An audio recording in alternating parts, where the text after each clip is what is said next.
Good morning to everybody yet again across the island. It's a beautiful morning here in Beaumaris. It's Friday morning, beautiful and sunny, and hope it's the same right across the whole island.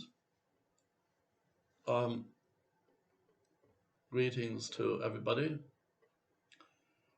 Let's begin by keeping in prayer all who are unwell at this time, at home, in hospital or care homes. So a moment of quiet prayer for all of them. Plenty of names in our newsletter, so we all know some of them.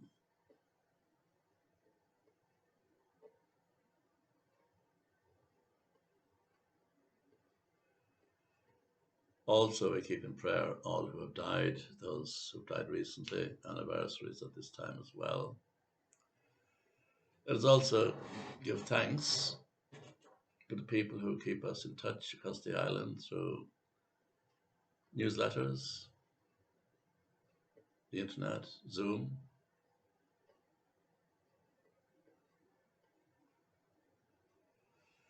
We all probably have heard of William Wordsworth, the poet.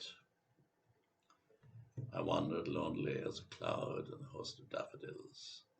We may not be as familiar with another poem that Wordsworth wrote down in South Wales. It's called Lines Written Above Tintern Abbey on the River Wye.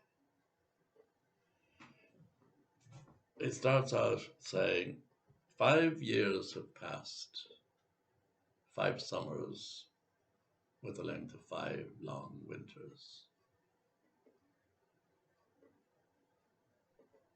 And I was thinking to myself, 4 months have passed, almost 4 summers with the length of 4 long winters since we met as churches across this island. Tintern Abbey was the first Cistercian foundation in Wales. It's down near Chepstow, it's on the River Wye, and it stayed in existence for about 400 years until it was destroyed by Henry VIII in the dissolution of monasteries. Prince Charles, actually, if you Google Tintern Abbey, Prince Charles recites that poem very well, actually. So it's a beautiful musing on his own life and his existence. Somebody described it as an ode to immortality, I think, at some stage.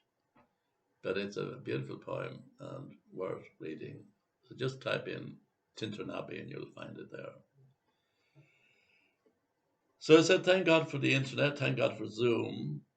I'm just wondering to myself every so often, am I going to remember people's names again when we resume churches here? My best bet is that through Zoom and through meeting up with people on the internet, this is going to help me to survive and to remember people's names yet again. Talking of Zoom, we have a service of word tomorrow evening across the island. That's Saturday at 6 p.m. tomorrow evening. So it's very easy to download Zoom. Obviously, if you have a computer, just go into Google and type in Zoom, Z-O-O-M, Zoom. And there's a free version of that which you can download. Just download it. It'll appear up as a little camera on your screen, as an icon on your screen when you download it. And to access any of the services, such as tomorrow evening, all you need to do is email Pauline somewhere around 5:30 tomorrow evening, because there'll be lots of people trying to get onto it as well. Hopefully there'll be lots of people on it. And she will just give you the connection to it, and just when it comes up to 6 o'clock, you just go onto the internet and download it. We're also, Val Frank's going to stream a mass for the island on the 9th of August. I know that lots and lots of churches across the world are streaming masses for the last number of months. We haven't done that yet, so we're going to try. Frank's going to do one on the 9th of August. I will see what the uptake of that is going to be. So we may have to do it on a more regular basis from then on, whenever we open churches again. As regards opening churches, this is fraught with difficulty.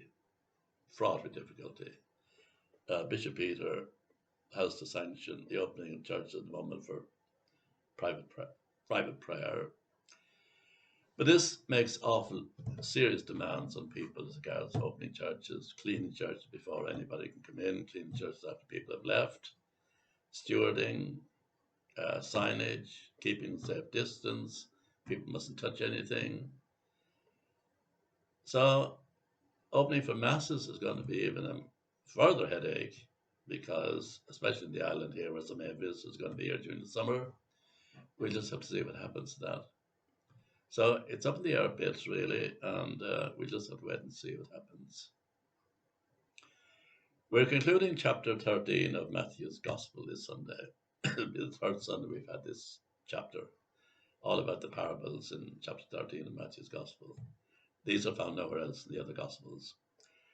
So it's concluding this week, and it's not the end of the chapter as a matter of interest, but it's the end of the parables.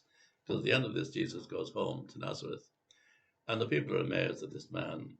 Where did this man get all this info from, knowledge from? We know his family. We know his mother. We know his brothers and sisters. And yet they refused to believe him. He was too much like them. They couldn't believe he was any different to them.